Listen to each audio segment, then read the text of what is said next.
People say to me all the time, Dr. Joe, I'm in the unknown. I can't predict my future. And I always answer them the same way. The best way to predict your future is to create it. Not in the known, but in the unknown.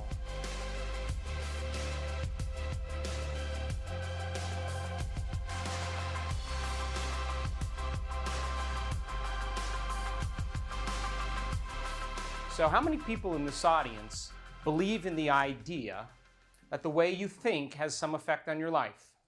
Just curious. So I'm in the right place, yes? Yes!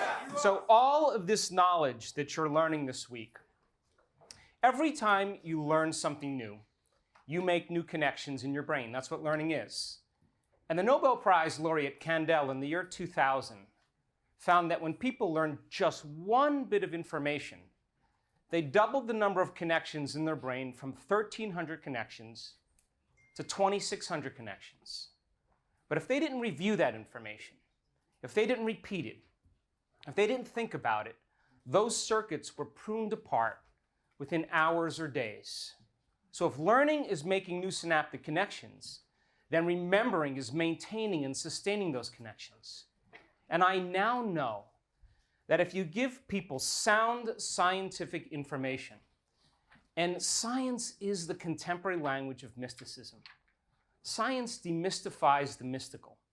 And if you can combine a little quantum physics with a little neuroscience, with a little neuroendocrinology, with a little psychoneuroimmunology, a little epigenetics, all of those new sciences point the finger at possibility. And as people begin to engage information, philosophical, theoretical knowledge, intellectual data, as they make those new connections in their brain, if they can turn to the person next to them and explain what they just learned, they're firing and wiring those circuits in their brain, installing the neurological hardware in preparation for the experience. So then when they apply what they learned, when they personalize it, when they demonstrate it in some way, they're going to have to modify their behaviors. And if they can get their behaviors to match their intentions, if they can get their actions equal to their thoughts, if they can get their mind and body working together, they're going to have a new experience. And in the midst of an experience, all of your 5 senses plug you into the external environment. And as your brain is gathering all this vital sensory data, all that information rushes back to your brain, and jungles of neurons begin to organize themselves into networks.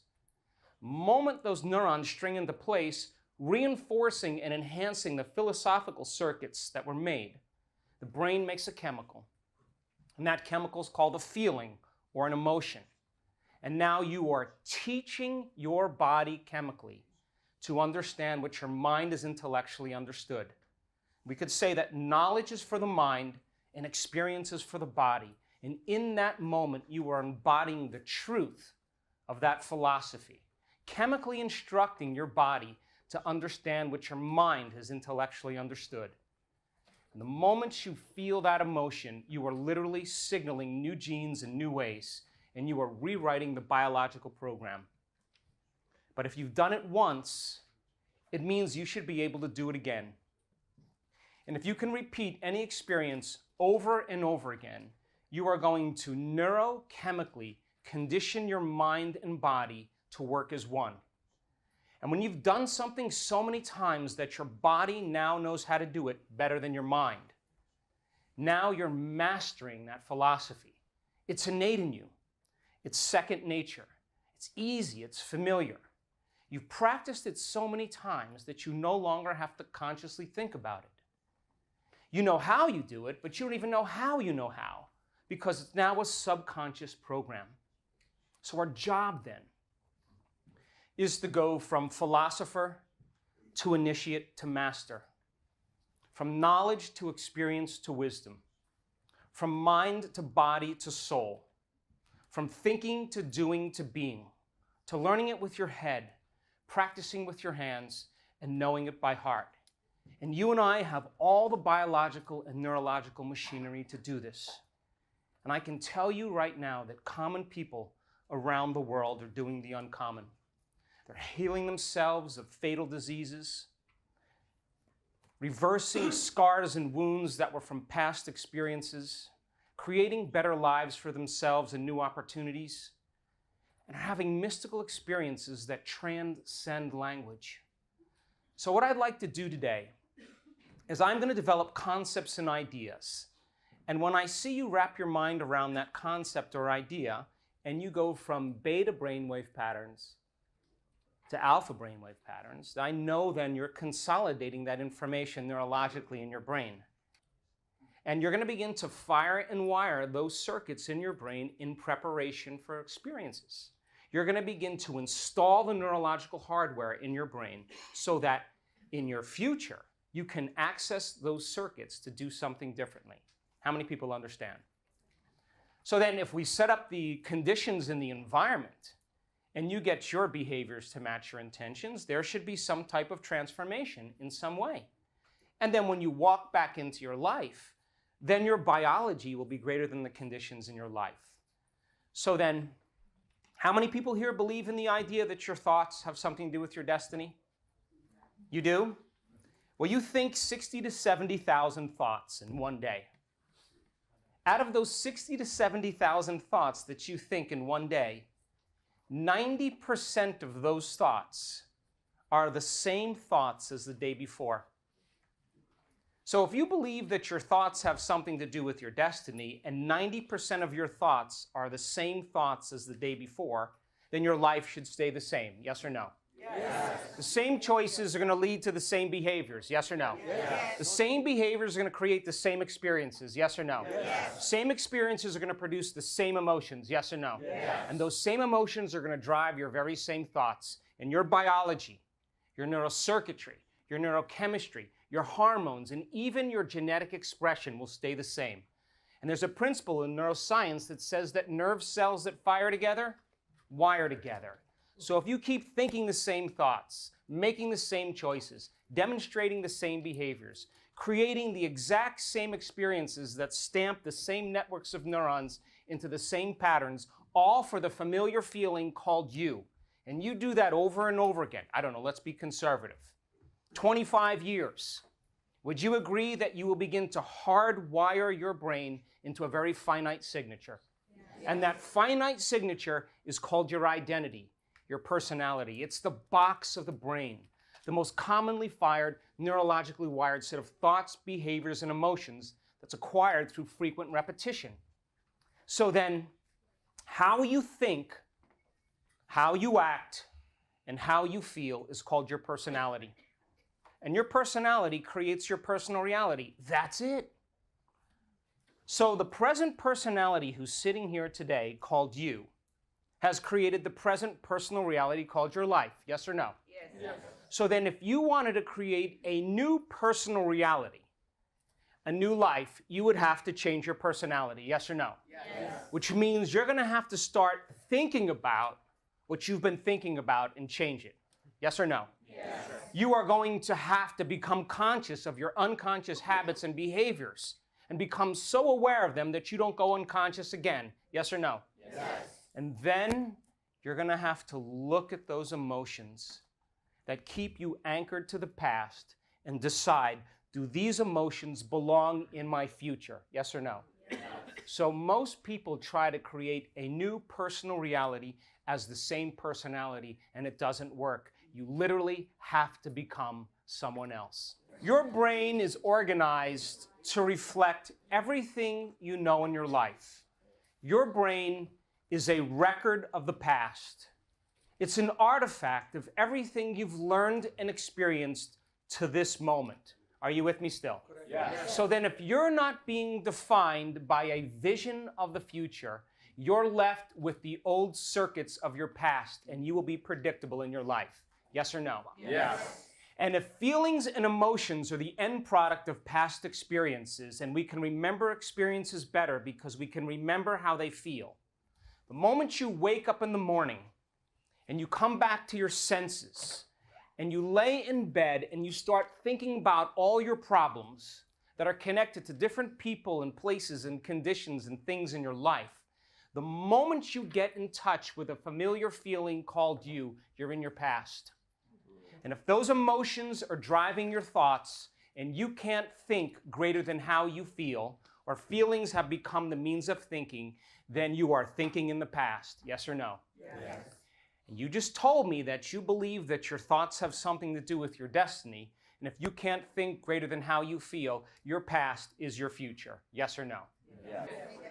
How you think and how you feel is called a state of being. That thoughts are the vocabulary of the brain, and feelings are the vocabulary of your body. That cycle of thinking and feeling creates your state of being. Now think about this. If your brain is a record of the past, hardwired to be a certain way, because most people are thinking, acting, and feeling the same way, and they have emotions that they've become so familiar with that they don't even know that they feel guilty. It just is how they feel. They don't even know that they're unhappy because that's how they define themselves. And if those emotions are driving their thoughts, turning on the same circuits in their brain, firing in the same exact sequence, patterns, and combinations, firing and wiring those circuits to produce certain chemicals for them to feel more suffering and more guilt.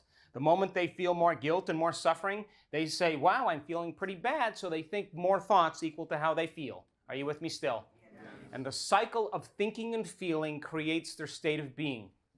And the redundancy of that process conditions the body to subconsciously become the mind.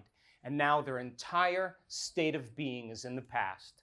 Are you with me still? Yes. And they can't go to a new future holding on to the emotions of the past. Now, your body is your unconscious mind. And it does not know the difference between an experience in your life that creates an emotion that you are creating by thought alone. So the body is believing it's in the same past experience 24 hours a day, 7 days a week, 365 days a year. And if the body's been conditioned to be the mind, the body literally is in the past. How many people understand? So then to change then would mean then you'd have to be greater than your body. Yes or no? Yes. Greater than the emotions that keep you anchored to the past, and greater than those habits that keep running you unconsciously into the same future. Are you with me still? Yes. You've all had experiences in your life that have produced a strong emotion. Yes or no? Yes. Whether it's a trauma or betrayal or a shock or something amazing that happens. The moment you feel differently inside of you, you pay attention to what caused it outside of you. And the moment that happens, the brain takes a snapshot, and that's called a memory. So the stronger the emotional quotient from an experience, the greater the long-term memory. Yes or no? Yes. So then people have a reaction to someone or something in their life, and they don't know how to control their emotional reaction. And they allow that emotional reaction to linger for hours or days. You know what that's called? That's called a mood. What's wrong with you? I'm in a mood. Really? What's wrong? I thought you'd never ask. I had this thing happen to me 5 days ago, and I'm memorizing my emotional reaction. Yes or no? Yes. And if you keep that same refractory period of chemicals running for weeks or months, that's called a temperament. Why is he so bitter? Why is he so angry? I don't know. Let's ask him. What's wrong with you? I had this thing happen to me 7 months ago, and I'm having one long emotional reaction.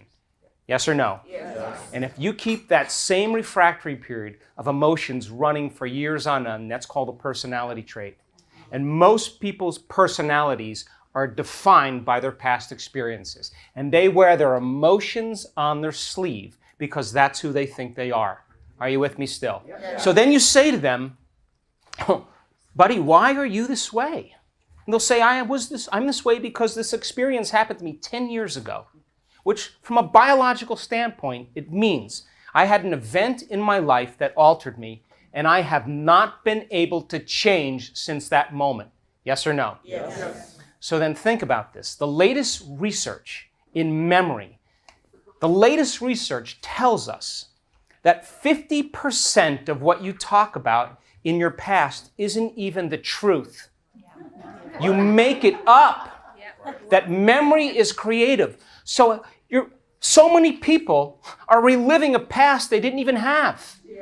How many people understand? Yes. So then you wake up in the morning and you go, wait, I don't feel anything. Wait. Oh, God, I feel a little guilty and sad. Okay, now I'm ready to start my day.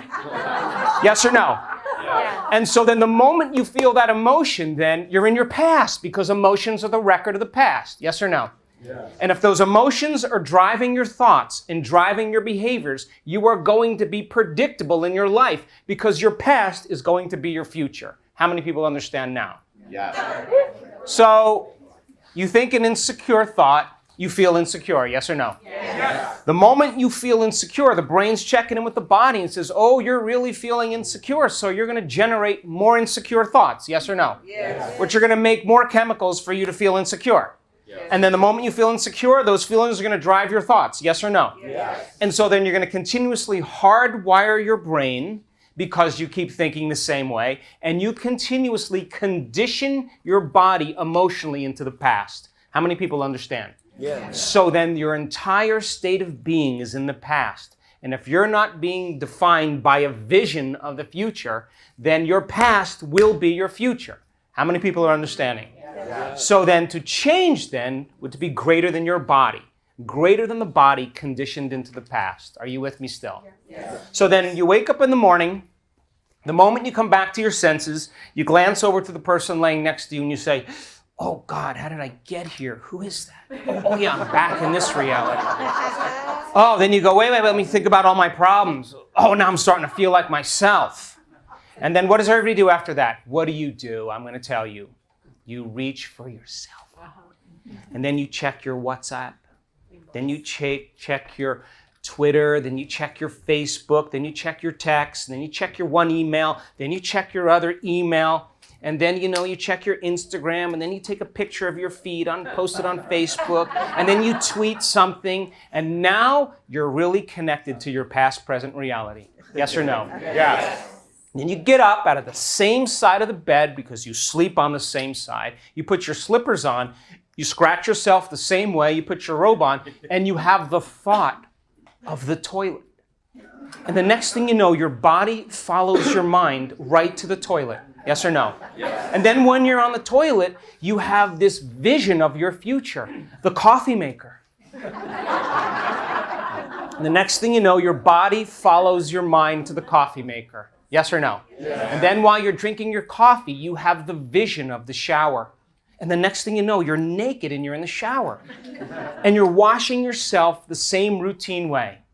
And then while you're in the shower, you have this incredible vision of yourself dressed. And what you're going to wear, and there you are, you're dressed. And then you walk back out into the kitchen and you drink that coffee out of your mug. You know, that one that nobody touches. And then you eat cereal facing the same way in the same chair with the same spoon. And then, of course, you check a few emails. You watch the news to remind you how bad the world is. Get in the car, back up, drive to work the same way. See the same people that push the same emotional buttons. The people use their boss to reaffirm their addiction to judgment. They use their enemies to reaffirm their addiction to hatred. They use their coworkers to reaffirm their addiction to competition. They use their friends to reaffirm their addiction to suffering. They use their parents to reaffirm their addiction to guilt. And then they do the same things that they've memorized and can do so well. And then they finish work. They drive home. They stop at the grocery store. They walk into the grocery store. They turn right, because 95% of the people that enter a grocery store turn right. So you turn right. Then you buy the same food. You go home, you cook the same meal, you eat the same food, you sit in the same chair, you watch the same favorite television shows.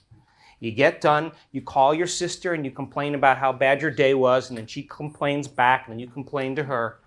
And then all of a sudden you get ready for bed, and you put on your lotions, your potions, your creams, you brush your teeth, you floss, you get in bed, and you go to sleep. You wake up the next morning, and here we go again. Yes or no? Yes. So did your brain change at all that day? No. We could say that you were thinking the same thoughts, performing the same actions, living by the same emotions, but secretly expecting your life to change. So if a habit is a redundant set of automatic, unconscious thoughts, behaviors, and emotions that's acquired through frequent repetition. A habit is when you've done something so many times that your body now knows how to do it better than your mind. Would you agree then, the moment you wake up and you've been doing that for 20 years, your body's on autopilot and it's dragging you into a predictable future based on what you did in the past? Yes or no? Yes. And we can take your past and lift it up and set it on your future. And you know what that's called? Karma. That's it. Because you're living the same life every single day and you've lost your will for a program.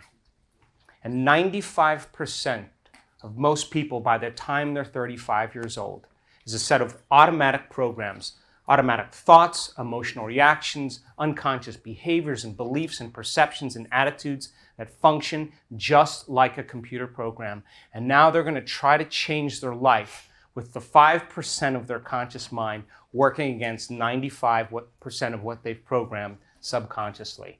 Are you with me still? Yes. And they can think positively all they want. They can say, I'm wealthy, I'm wealthy, I'm wealthy, I'm wealthy, I'm wealthy. And that thought's going to stop right at the brainstem and never make it to the body because the body's programmed into the past. Are you with me still? Yes. So then, if you're not being defined by a vision of the future, the moment you wake up in the morning and you see the same people and you go to the same places and you do the exact same thing at the exact same time every single day, it's no longer that your personality is creating your personal reality. Now your personal reality is creating your personality because it's your environment that's causing you to think and feel equal to everything that you know. Come on, are you with me? Yes. And as long as you're thinking and feeling equal to everything that you know, you keep creating more of the same. How many people understand? Yes. So, every single person in your life, every single thing, every single object, every single place has a neurological network in your brain that's mapped because you've experienced them. Yes or no? Yes. So the moment you see your boss, the moment you see your partner, the moment you're in your house, the moment you're driving your car, the moment you're reacting to someone or something, the moment you see that person, it's your external environment that's turning on different circuits in your brain, causing you to think equal to everything that you know. So then as long as you're thinking equal to everything that you know, you keep creating more of the same. Yes or no? Yes. So then to change, to truly change, is to be greater than your environment, to be greater than the circumstances in your life, to be greater than the conditions in your world. And every great person in history understood this. So then the moment you are being defined by a vision of the future, and that vision is greater than the conditions in your environment, then you would have to agree with me, you're no longer in your past, and you're being greater than the conditions in your environment. Yes or no? Yes. So then, if you're not being defined by a vision of the future, and what does it take to be defined by a vision of the future? Number one, a clear intention. Come on, you've all done this already. How many people in this audience got a wild idea? You asked yourself, what would it be like to be wealthy, to be healthy, to be free, to be in a new relationship? The moment you asked that frontal lobe question, all of a sudden the creative center of the brain turned on. And this is what you did. You said, oh my God, let me just be open to an answer. And the frontal lobe has connections to all other parts of the brain. And like a great symphony leader, it begins to call up different networks of neurons that are already mapped in your brain from the things you've learned and the things you've experienced in your life. And it seamlessly pieces them together and you get a vision. And that's called intention. You're selecting a new potential in the quantum field that you haven't experienced yet. Yes or no? Yes. And to the passionate person, the moment they have that vision, the thought becomes the experience. And the end product of an experience is an emotion. And they start to feel the emotions of their future before it's happened. Are you with me still? Yes. And the moment you feel that emotion, you're raising your energy and your body is getting a sampling, a taste of the future. And when you combine a clear intention with an elevated emotion, you just changed your state of being from living in your past present reality to living in your future present reality. Yes or no? Yes. But that's the beginning. Because everybody in this audience sat down and said, okay, what choices do I have to make? Let me review them in my mind. Yes or no? Yes. Then you said, what behaviors do I have to demonstrate? What are the things that I have to do? And you reviewed those, yes or no? Yes. What goals do I want to accomplish? What experiences await for me? And as you began to write those goals and experiences down, you started to feel more elevated, yes or no? Yes. And then you did something really brilliantly. You wrote down the thoughts that you no longer wanted to think, and you became conscious of those unconscious thoughts that said, I can't, it's too hard, I'll never do it, it didn't work in the past, I'll start tomorrow, I don't feel like it. And you became so conscious of those unconscious thoughts, they would never slip by your awareness unchecked, yes or no? Yes. And then you said, what choices do I have to stay away from? And you began to become conscious of those unconscious choices you've been making all day, and you became so conscious of them that you wouldn't go unconscious again. And then you said, what behaviors and things that I'm going to stay away from and change, and you reviewed them. What experiences do I know that I have to stay away from in my environment, and what emotions will bring me to a lower denominator? And every day you reviewed who you no longer wanted to be and who you did want to be. And over again, you kept doing it. And you know what you did? You gave up your social engagements. You may not have slept in. You might have been a little bit more passionate because you were putting your attention and your energy in the future instead of in the past. Yes or no? Yes. And over you did that, and all of a sudden, you started getting signals in your world.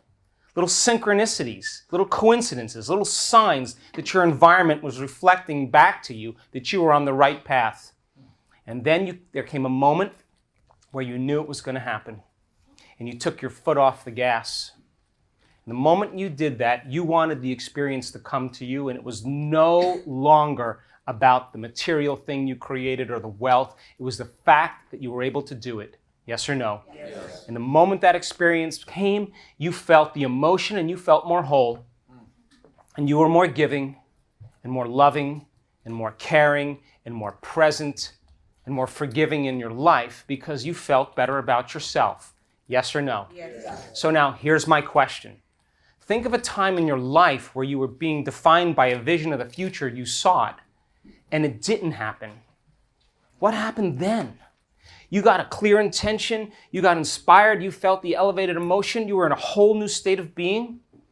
And then you know what happened? I'll tell you. You got busy. You didn't have enough time for it. You know, you had people to see and places to go and things to do and parties and dinners. And you got distracted by your external environment. Or you just didn't feel like it one day because you were tired or you had a headache or you had a fight with somebody 3 days ago. And all of that means then is that it was your body, your environment, and time that talked you out of that future. And the moment you shrunk back into mediocrity, you found people in your life that did the same, and people use each other to reaffirm their addiction to suffering and victimization. We call that normal. Yes or no? Yes. So the hardest part about change is not making the same choice as you did the day before. And here's the old self, and here's the new self. And you got to cross a river. And the moment you decide to make a different choice, get ready, because it's going to feel uncomfortable. There's going to be some uncertainty. It's going to feel unfamiliar. It's going to become unpredictable.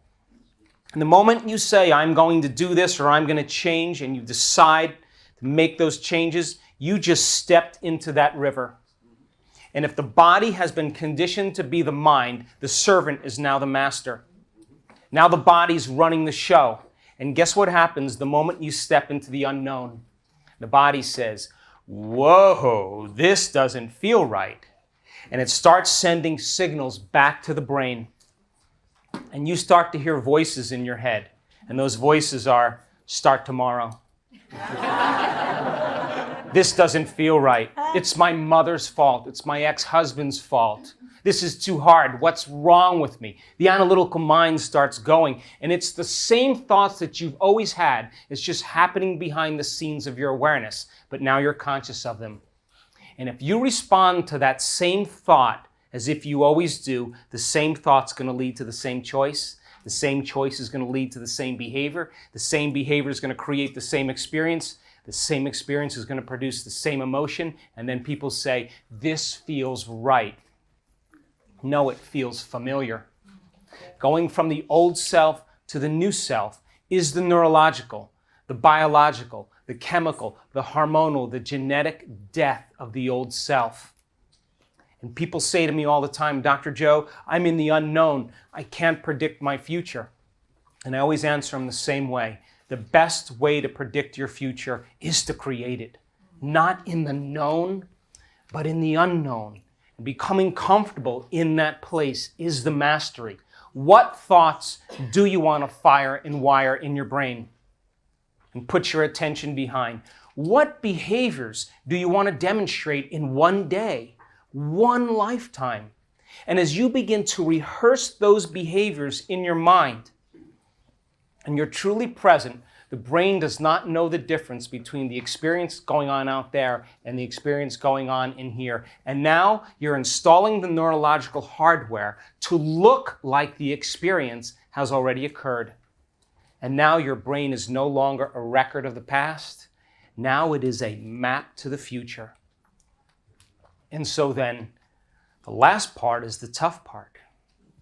Because can you teach your body emotionally what that future is going to feel like before it's made manifest?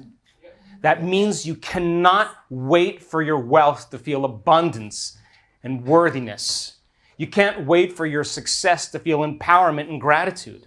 You can't wait for your new relationship to feel love. You can't wait for your healing to feel wholeness. You can't wait for at a mystical moment to feel awe. That's the old model of reality of cause and effect, waiting for something outside of us to give us relief from the emptiness or the pain we feel inside of us. The moment we feel better inside of us, we pay attention to whoever or whatever caused that, and that's called a memory. That's Newtonian physics, cause and effect. The quantum model of reality is about causing an effect. The moment you start feeling worthy and abundant, you are magnetizing your wealth. The moment you are empowered in a state of gratitude, you are walking towards your success. The moment you're in love with yourself and in love with life, you'll create an equal. The moment you are in awe of the moment, you're going to have a mystical experience. And the moment you feel whole and complete is when your healing begins, and that's causing an effect. And there isn't a person in this room that's so special to be excluded from that equation. How many people understand? Can you believe in a future that you can't see or experience with your senses yet, but you've thought about enough times in your mind that your brain is literally changed to look like the event has already occurred? Yes. Is that possible? Latest research in neuroplasticity and neuroscience says you can change your brain just by thinking. And can you fall in love with a future potential in the quantum field? And how many potentials exist in the quantum field? A few? Infinite? Yes. And can you begin to emotionally embrace that future reality before it's made manifest to such a degree that your body, as the unconscious mind, begins to believe it's living in that future reality in the present moment, and you're signaling new genes in new ways to change your body to look like the experience has already occurred? Is that possible? Yes. Latest research in epigenetics says it's absolutely possible. Now think about this. There's physical evidence in your brain and body to look like the experience has already happened. Now your brain and body are no longer living in the past present reality. They're living in a future present reality. Yes or no? Yes. And so then, if there's physical evidence in your brain and body to look like the experience has already occurred, you get to relax. Because the experience is going to find you. And it's going to come in a way that you least expect. Why? Because if you can expect it, it's nothing new. It's got to rock your world. It's got to catch you off guard. It has to leave no doubt that what you did inside of you produced some effect outside of you. And the moment you correlate the changes you made inside of you with the effect you produced outside of you, you're going to pay attention to what you did and you're going to do it again. Yes or no? Yes. Yes. So then that's called empowerment. So then think about this. Would you agree then that if the environment controls most people's thoughts and feelings, if most people are thinking and feeling in the same way they condition their body to become the mind, and if they're on a program living in a predictable future based on what they did in the past and they're never in the present moment, and I assert when you're not in the present moment, you're running a program. Would you agree then it might be a good idea for you when you're defining yourself as a vision of the future that you sit down and close your eyes and disconnect from your external environment? Yes or no? Yes. Play some soft music in the background, plug your ears so there's less sensory information coming into your brain. Yes or no? Yes. Sit your body down and make it stay right there. I'll let you know when it's time to get up. And would you agree then if you're not smelling anything or tasting anything or eating anything and you're not experiencing anything in your environment and feeling, then all of a sudden your inner world is going to start to become more real than your outer world. Yes or no? Yes. And if you can surrender your body into the present moment, then you would have to agree then. You are defining your life by thought alone, and it's no longer your outer environment controlling how you think and feel. Now you're changing your inner environment to be greater than your outer environment, your body and time. How many people understand? And that's what we use in the model of change, and it's called meditation.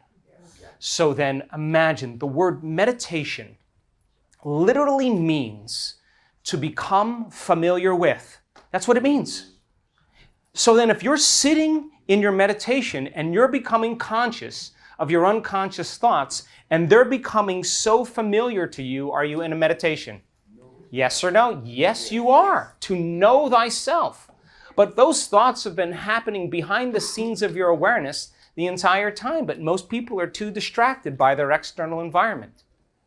So then if you're sitting in a meditation and you're becoming conscious and familiar of your automatic habits and behaviors, what comes out of your mouth, if you're sitting there becoming so conscious of those unconscious programs, you would have to agree with me, you probably won't go as unconscious again, yes or no? Yes. And if you are becoming aware that, oh my God, I've been suffering and feeling guilty and a victim the last 30 years of my life, and I didn't even know that I felt this way, would you agree the moment you can observe those states of mind and body, you're no longer the program. You're the consciousness observing the program, and you're beginning to objectify your subjective self. You are seeing yourself through the eyes of someone else, and you're disengaging from the biological program.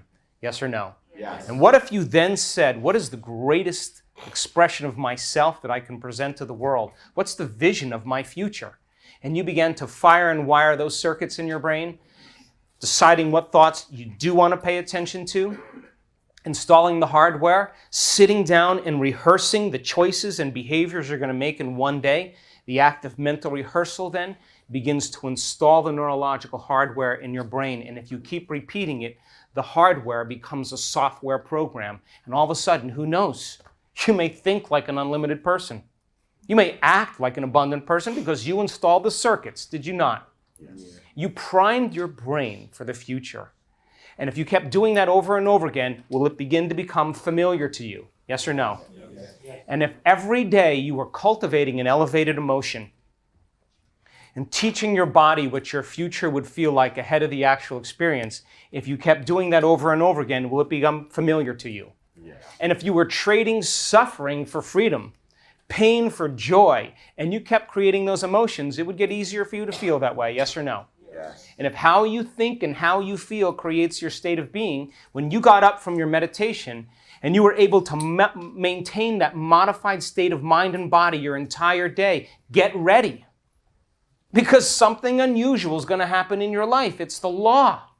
And it will come in a way that you have never anticipated or expected. Because if you can anticipate it, predict it, or expect it, it's nothing new. It's the unknown.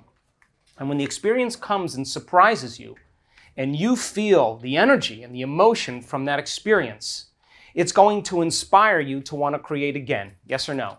Yes. And you will look back at your entire past when that experience falls out of the sky, and you won't want to change one thing in your past because it brought you to the present moment. And that's the moment the past no longer exists. How many people understand? They did an experiment where they took a group of healers and expert prayers, and prayer and healing is a skill. The more you practice it, the better you get at it. Yes or no? Yes.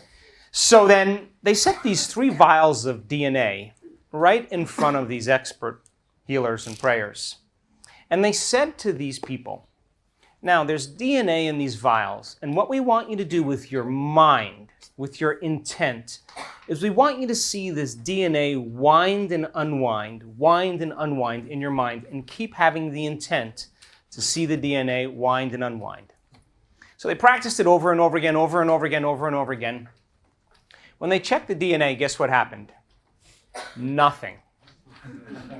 Intention did nothing to change the DNA. So then they said, okay, what we want you to do now is we want you to create an elevated emotion like compassion, loving kindness, freedom, joy, gratitude. And we want you to just radiate this energy beyond your body and just keep doing it. We want to see if it'll affect the DNA. They did it over and over and over again, sustaining that elevated state. When they checked the DNA, guess what happened? Nothing. An elevated emotion did nothing to change the DNA. But when they said to them, we want you to see the DNA unwind and then get in touch with the feeling of how it would feel if it actually unwound ahead of the experience. Are you with me still? Yes. 25% of the DNA unwound. You see, the thoughts that you think are the electrical charge in the quantum field. And the feelings that you emote are the magnetic charge in the quantum field. And how you think and how you feel broadcasts an electromagnetic signature that influences every single atom in your life. The thought sends the signal out, and the feeling draws the event back to you. So then the question is, what are you broadcasting on a moment-to-moment basis in your life?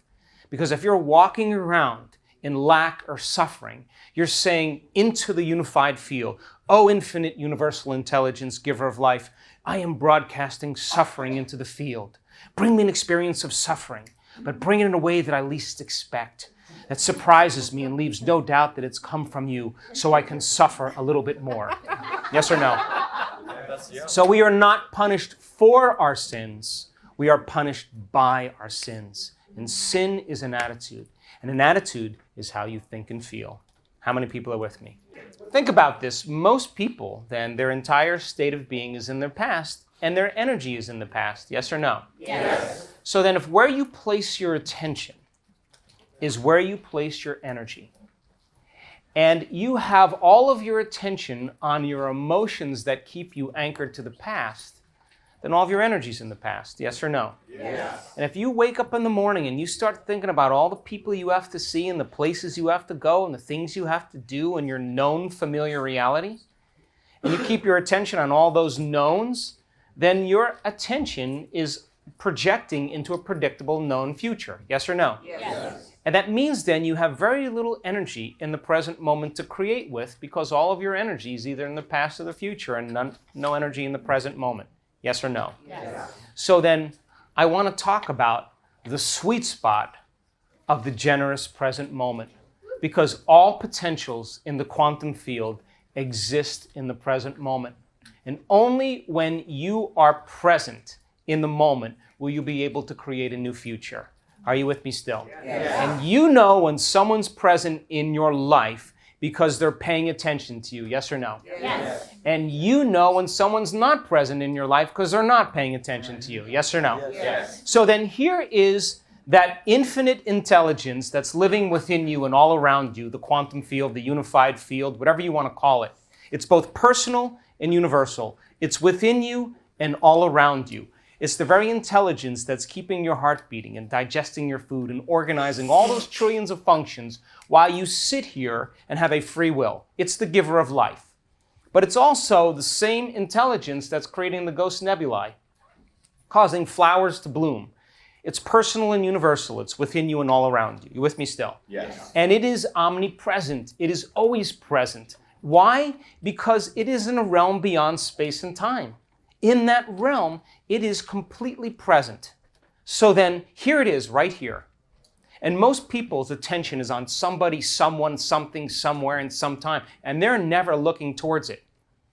And because all their attention is being put on becoming a somebody, being someone, owning something, living somewhere, being in some future time, they never face off with this intelligence because they're never present with it. And we've done over 8,000 brain scans.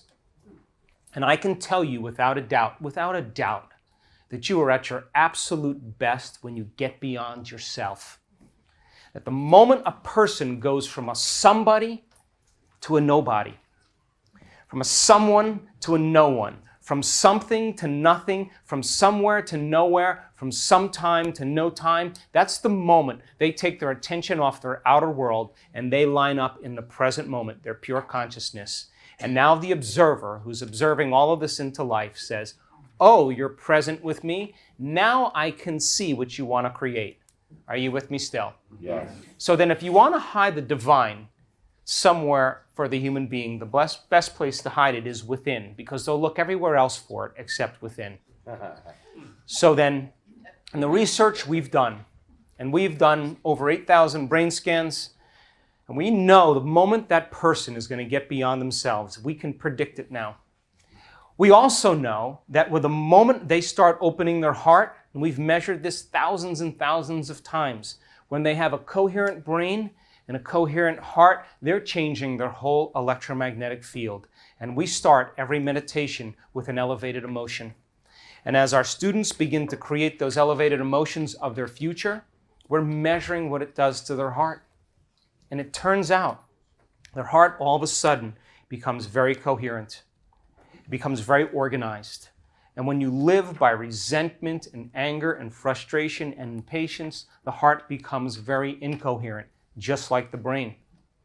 And so the moments the heart starts to resonate in orderliness, it begins to produce a measurable magnetic field. And that field can be up to 8 meters wide. That's energy, and that energy carries an intent, a message, because all frequency carries information. And all of a sudden, they are beginning to broadcast a whole new signature into the field. And when they do that for an extended period of time, they have an effect on matter. They are now creating their future because they're more energy than matter, more wave, less particle. So then what is the biggest reason people give up on their dreams? They give up on their dreams because of the hormones of stress. And stress is when your body is knocked out of homeostasis. Stress is when your body is knocked out of balance. The stress response is what your body innately does to return itself back to order. So then, if a deer is in the woods and it notices a pack of coyotes, the moment the deer perceives the threat in its external environment, it mobilizes enormous amounts of energy and resources to take care of its body and its environment. Yes or no? Yes. So the moment it taps those vital resources, it begins to produce a rush of adrenaline and chemistry to begin to cause it to run, fight, or hide. Yes or no? Yes. The sympathetic nervous system switches on, the pupils dilate, salivary juices shut off, digestive enzymes shut off, heart rate increases, respiratory rate increases, blood is sent to the extremities, glucose is mobilized, and now the body is tapping its vital resources in its environment. Yes or no? Yes. And that's very adaptive for the short term, because if a deer outruns the coyotes, it goes back to grazing 15 minutes later and returns back to balance. Are you with me still? Yes. Now, human beings have those same exact mechanisms. But what if it's not a predator? What if it's your coworker sitting right in the cubicle next to you who you've had some tough experiences in the past with? Would you agree then? Some people turn on that stress response all day long. And if you turn on that stress response and you can't turn it off, now you're headed for disease. Because no organism can live in emergency mode for an extended period of time. Are you with me still? Yes. Now, those hormones of stress are very addictive. The body gets a rush of adrenaline, a rush of energy, and the brain becomes aroused. And people become addicted to the emotions of stress, to anger, aggression, hatred, fear, anxiety, worry, guilt, shame, suffering, unworthiness. They're all created from the hormones of stress. So then people begin to use the problems and conditions in their life to reaffirm their addiction to some emotion. They need the bad job.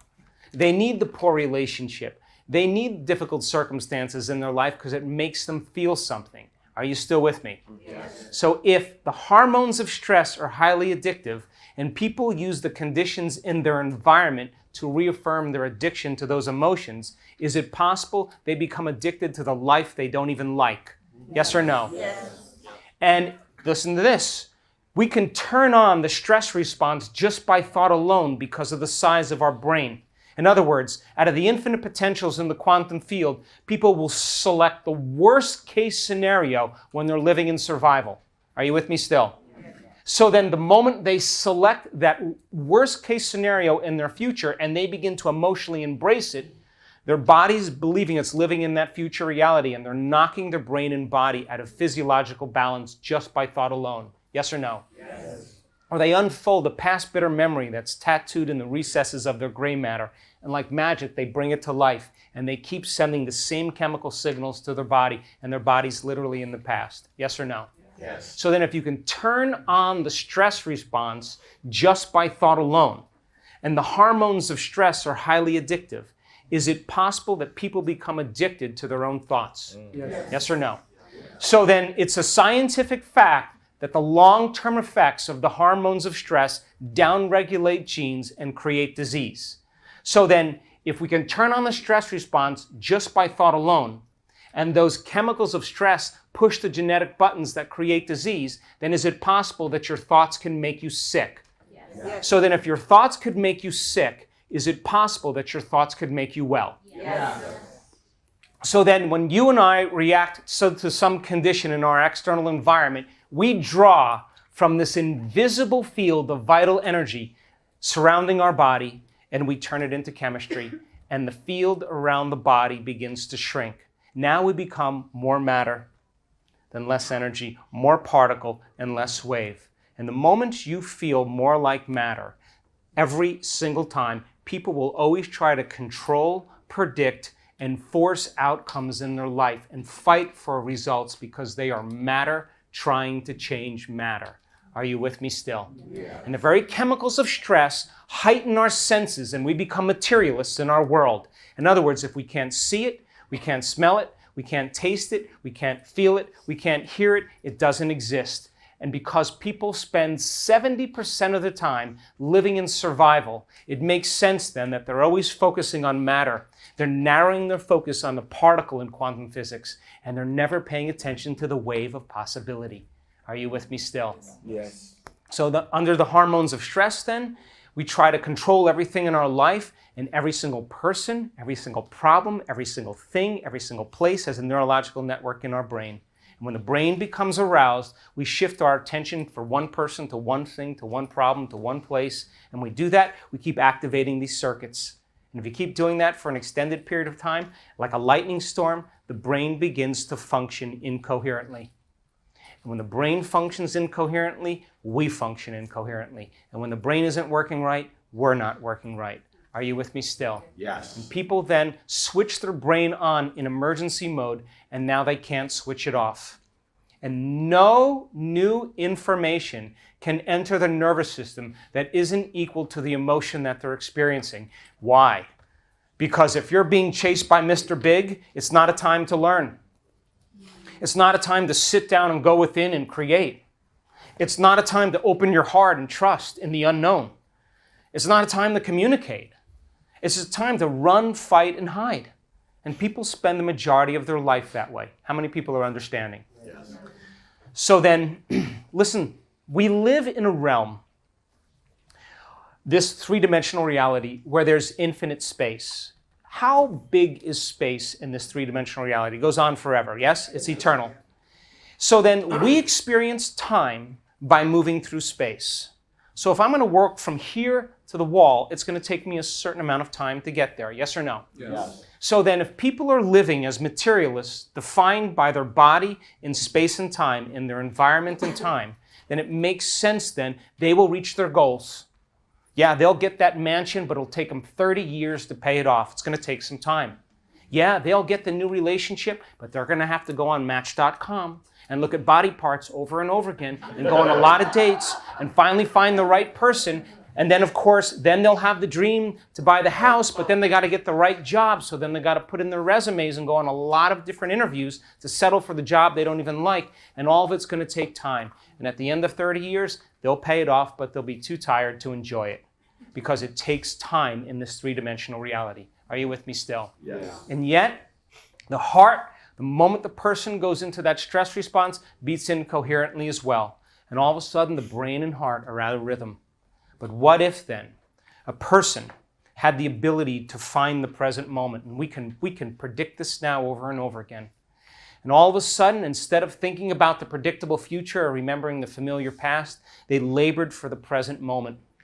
And what if then, instead of narrowing their focus on the problem, on the threat in their external environment, you taught them how to take their attention off of matter, off of objects and people and places and things, and find the generous present moment and go from a somebody to a nobody, from someone to no one, from something to nothing, from somewhere to nowhere, from sometime to nowhere. That would be the moment that they would begin to disinvest their energy out of this three-dimensional reality. And all of a sudden now, they become pure consciousness. And as they begin to move through the eye of the needle and become nobody, no one, no thing, nowhere, and no time, if they keep surrendering into that unified field, they'll go from a somebody to nobody to the consciousness of everybody. From the consciousness of someone to the consciousness of no one to the consciousness of everyone. From the consciousness of something to the consciousness of nothing to the consciousness of everything. From the consciousness of some time to the consciousness of no time to the consciousness of every time. The consciousness of somewhere to nowhere to everywhere. Isn't that the quantum field, the unified field? Come on, are you with me? Yes. The quantum field is an invisible field of information that exists beyond space and time. And when we create from that place, we no longer have to go anywhere to get it. In fact, when there's a vibrational match between your energy and some potential in the quantum field, you will collapse time and you will draw the experience to you. Because Einstein said, the field is the sole governing agency of the particle, that energy affects matter. Are you with me still? Can you repeat it? And the moment that happens, when you become nobody, no one, no thing, nowhere, and no time, all of a sudden you're not thinking about that person or that problem or that thing, and your brain waves slow down from beta to alpha, and you move right out of your analytical mind. All of a sudden, different compartments of the brain that were once subdivided, if you're no longer thinking about those things, all of a sudden they start to synchronize. They start to unify. They start to integrate. The front of the brain starts talking to the back of the brain. The right side of the brain starts talking to the left side of the brain. And what syncs in the brain links in the brain. And all of a sudden, the brain starts moving into this psychic union. We've seen it over and over again. And the moment those two halves of the brain come together, the union of polarity, the union of duality, the union of opposites or separation is called wholeness and love.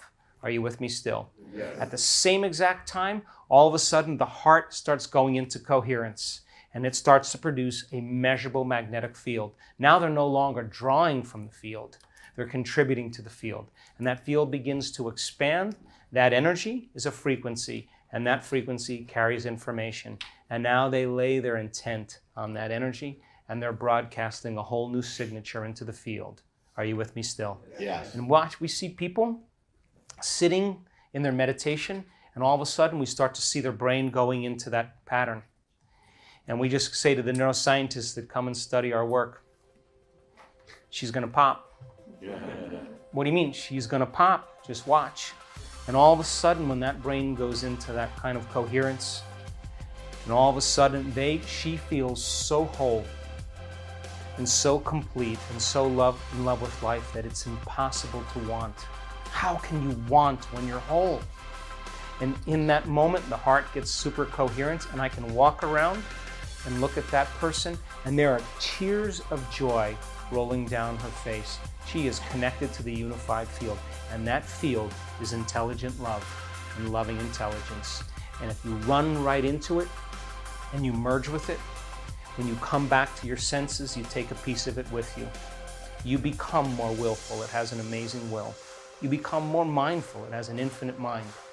You become more conscious. It is an infinite consciousness. You become more giving. It's a giver of life. You become more loving. It's a loving intelligence. Its nature becomes your nature. Its mind becomes your mind. And all of a sudden now, you don't have to do anything because it is your state of being.